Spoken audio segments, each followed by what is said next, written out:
आज हम लोग इस वीडियो में ट्रांजिस्टर दोलित्र के रूप में पढ़ते हैं। तो यहाँ पर हम लोग ट्रांजिस्टर दोलित्र पढ़ेंगे कि ट्रांजिस्टर दोलित्र के रूप में किस प्रकार कार्य करता है। ट्रांजिस्टर दोलित्र,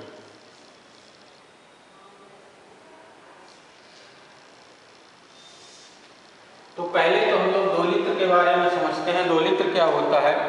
तो दोलित्र एक ऐसी इलेक्ट्रॉनिक युक्ति होती है जो बैटरी की डीसी शक्ति को, डीसी विद्युत शक्ति को निश्चित आवृत्ति की प्रत्यावर्ती विद्युत शक्ति में परिवर्तित करती है। उस युक्ति को दोलित्र कहा जाता है।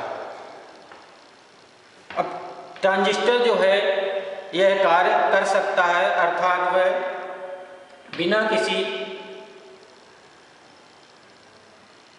परिवर्ती इनपुट के, बिना किसी परिवर्ती निवेशी के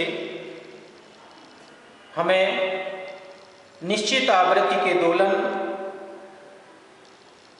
उत्पन्न कर सकता है। इसलिए ट्रांजिस्टर एक दोलित्र के रूप में कहा जाता है, यानी ट्रांजिस्टर एक दोलित्र का कार्य करता है।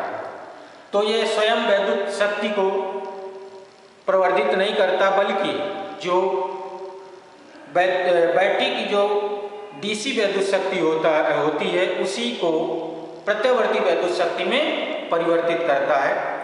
तो इस प्रकार ट्रांजिस्टर एक दोलित्र के रूप में कार्य करता है। तो ट्रांजिस्टर को दोलित्र के रूप में समझाने के लिए हम चित्र की भांति एक विद्युत परिपथ तैयार कर लेते हैं, जिसमें एनपीएन ट्रांजिस्टर का उभयनिष्ठ उत्सर्जक परिपथ प्रयुक्त करते हैं।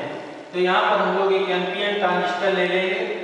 एनपीएन ट्रांजिस्टर का उभयनिष्ठ प्रवर्धक परिपथ चित्र की भांति तैयार कर लेंगे, एनपीएन। इसमें जो उत्सर्जक होता है उसे भूसंपर्कित कर दिया जाता है, अर्थ कर दिया जाता है, और एक टैंक परिपथ होता है। टैंक परिपथ में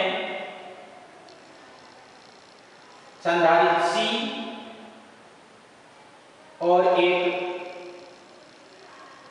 प्रेरक यल को समांतर क्रम में जोड़ दिया जाता है। यह टैंक परिपथ कहलाता है।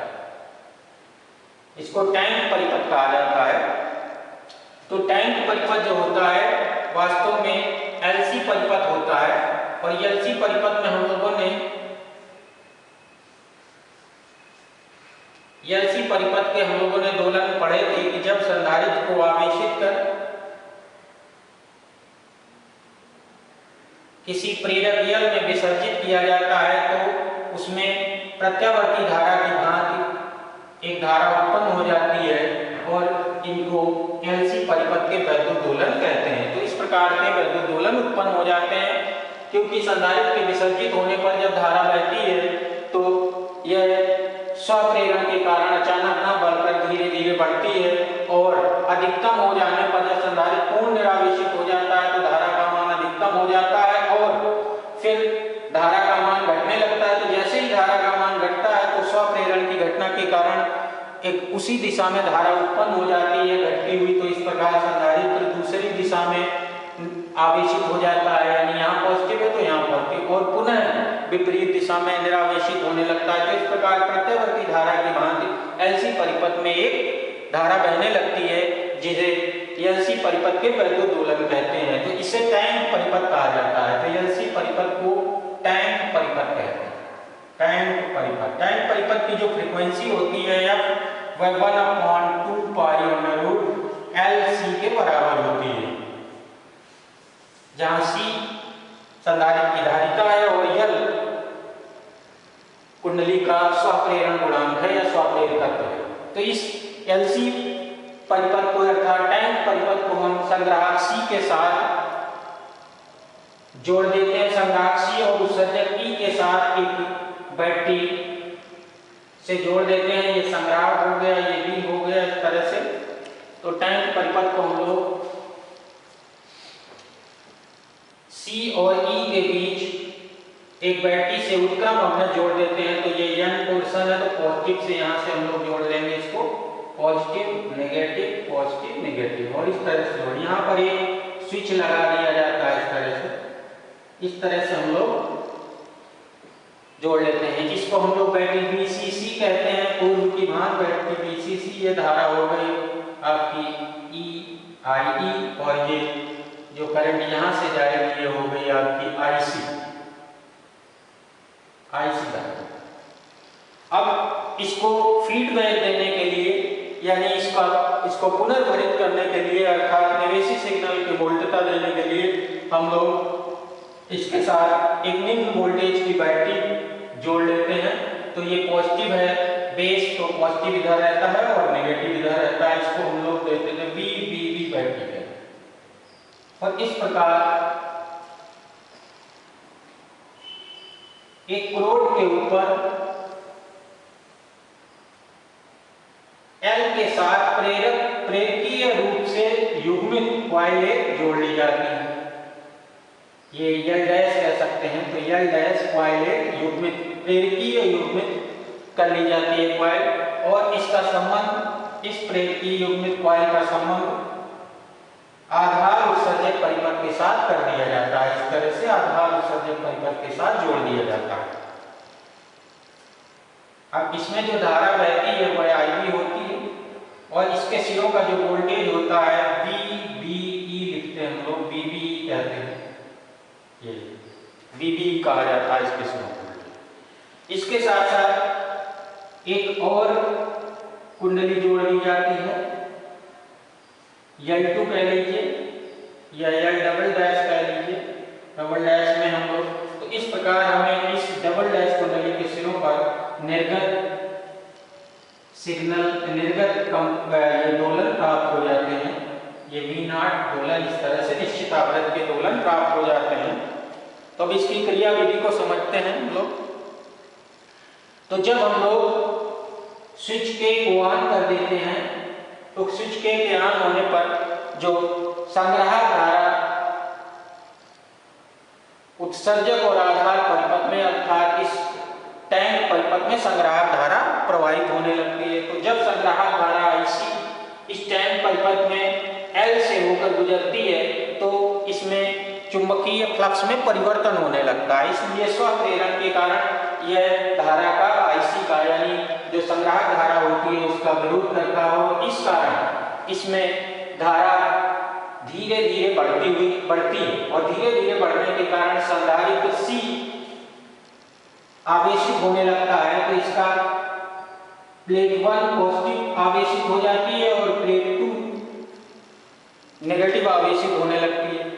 और चूंकि इसमें परिवर्तित चुंबकीय फ्लक्स उत्पन्न होता है और जो L डैश कुंडली है यह एक ही क्रोध पर लिपटी होती है L के साथ अर्थात प्रेरकीय युग्मित होती है, इसलिए इसके साथ भी चुंबकीय फ्लक्स में परिवर्तन होता है। इसके चुंबकीय फ्लक्स में परिवर्तन इस कारण इसमें एक लघु विद्युत वाहक बल उत्पन्न हो जाता है। तो लघु विद्युत वाहक बल यदि इसका हम ये सिरा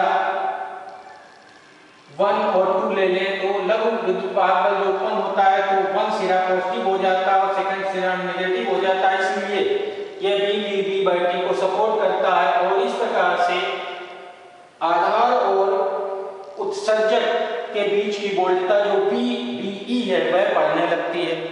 इस वोल्टता के बढ़ने के कारण यही पुनर्भरण कहलाता है। तो इस प्रकार जो है इसके साथ चुंबकीय फ्लक्स में परिवर्तन होने के साथ साथ इसमें भी चुंबकीय फ्लक्स परिवर्तित होता है और इसके सिरों पर एक वोल्टेज उत्पन्न हो जाता है। वही वोल्टेज इस VB बैटरी को सपोर्ट करता है और इस कारण इसको पुनर्भरण कहा जाता है।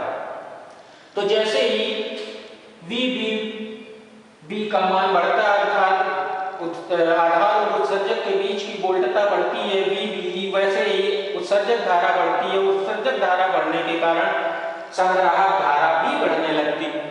तो संग्राहक धारा तब तक बढ़ती रहती है जब तक कि संधारित्र पूर्ण रूप से आवेशित नहीं हो जाता अर्थात IE के अधिकतम मान होने पर IC का मान भी अधिकतम हो जाता है और ट्रांजिस्टर संतृप्त अवस्था में पहुंच जाता है। क्योंकि हम लोगों को मालूम है कि यदि इनपुट वोल्टेज को बढ़ाते जाते हैं तो संधारित्र एक ऐसी स्थिति आती है इनपुट वोल्टेज की जब वह पूर्ण रूप से संतृप्त अवस्था में पहुंच जाता है अर्थात IC का मान अधिकतम हो जाता है। तो IC के मान अधिकतम हो जाने पर ये जो संधारित्र टैंक परिपथ का संधारित्र C है उसका पहली प्लेट धनावेशित हो जाती है और दूसरी प्लेट ऋणावेशित हो जाती है और अब धारा IC का मान शून्य हो जाता है।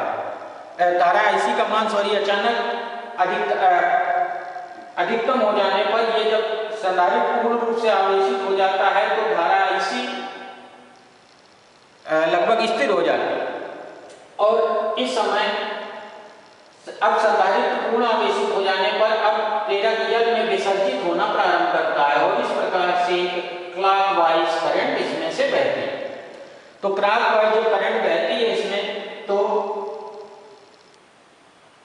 इसमें पुनः प्रेरक L में पुनः चुंबकीय फ्लक्स में परिवर्तन होने लगता है, परंतु इस बार जो चुंबकीय फ्लक्स में परिवर्तन होता है पूर्व के विपरीत दिशा में होता है, इसलिए L' से जो बद्ध चुंबकीय फ्लक्स होता है उसमें परिवर्तन के कारण सिरा 1 ऋणावेशित हो जाता है और सिरा 2 धनावेशित हो जाता है। इस प्रकार एक विपरीत विद्युत वाहक बल, पूर्व से विपरीत विद्युत वाहक बल उत्पन्न होता है जो IB और IE दोनों को घटाता है और इसके घटने के कारण जो संग्राहक धारा है वह भी घटती है। तो घटने का अर्थ यह है कि संग्राहक धारा जब घटने लगती है तो संधारित्र के विसर्जित होने के दौरान जो L में धारा बह रही होती है उसी दिशा में संग्राहक धारा भी घटती है। इसलिए प्रेरक L के वैद्युत प्रतिरोध के कारण जो वैद्युत शक्ति का ह्रास होता है, जो धारा का लॉस होता है यानी धारा में जो कमी आती है वह इस IC के घटने के दौरान पूर्ति हो जाती है उसके, और इस प्रकार संधारित्र विपरीत दिशा में पहले की भांति विपरीत दिशा में पूर्व आवेश से जितना पहले आवेश संचित होता है उतना ही आवेश से पुनः संचित कर लेता है, अर्थात पूर्ण रूप से संधारित्र आवेशित हो जाता है और इसकी प्लेट 2 धनावेशित हो जाती है और प्लेट 1 ऋणावेशित हो जाती है। अब जब ये पूर्ण रूप से आवेशित हो जाने पर इस संग्राहक धारा शून्य हो जाती है तो यह टैंक परिपथ में फिर से संधारित्र विपरीत दिशा में निरावेशित होने लगता है और इस यह प्रक्रिया लगातार चलती रहती है और LC परिपथ में इन वैद्युत दोलनों के उत्पन्न होने के कारण ये जो यह डबल डैश कुंडली लगी है जो उसी क्रोध पर लिपटी होती है और अन्योन प्रेरण के कारण इस कुंडली के सिरों पर यह दोलन उत्पन्न हो जाते हैं और इस प्रकार हमें वैद्युत ऊर्जा विद्युत चुंबकीय तरंगों के रूप में हमें प्राप्त हो जाती है। तो निश्चित आवृत्ति के या वांछित आवृत्ति के हमें दोलन प्राप्त हो जाते हैं। तो इन दोलनों की जो आवृत्ति होती है वह F = 1/2π√LC के बराबर होती है। L और C को बदलकर हम आवृत्ति विद्युत चुंबकीय तरंगों के रूप में जो ऊर्जा प्राप्त होती है उसकी आवृत्ति को बदल सकते हैं। तो इस प्रकार जो ट्रांजिस्टर है एक दोलित्र के रूप में कार्य करता है। तो यहाँ पर ट्रांजिस्टर पुनर्भरण का कार्य करता है जो कि L' में चुंबकीय फ्लक्स के परिवर्तन से होता है, तो ये पॉजिटिव पुनर्भरण का कार्य करता है। तो इस दौरान हमें LC परिपथ में एक निश्चित आवृत्ति के दोलन होते रहते हैं, अर्थात दोलन के दौरान जो वैद्युत ऊर्जा का ह्रास होता है वह इस IC करंट के द्वारा पूर्ण कर दिया जाता है या वह TVCC की ऊर्जा द्वारा पूर्ण हो जाता है और हमें जो L2 कुंडली इसके साथ जो प्रेरक युग्मित होती है अर्थात जो म्यूचुअली इंडक्ट होती है, तो इसमें म्यूचुअल इंडक्शन के कारण यानी अन्योन प्रेरण के कारण इसके सिरों पर हमें निश्चित आवृत्ति के दोलन प्राप्त हो जाते हैं। तो ये है ये ट्रांजिस्टर दोलित्र के रूप में। तो इस तरह से समझ लीजिएगा इसको।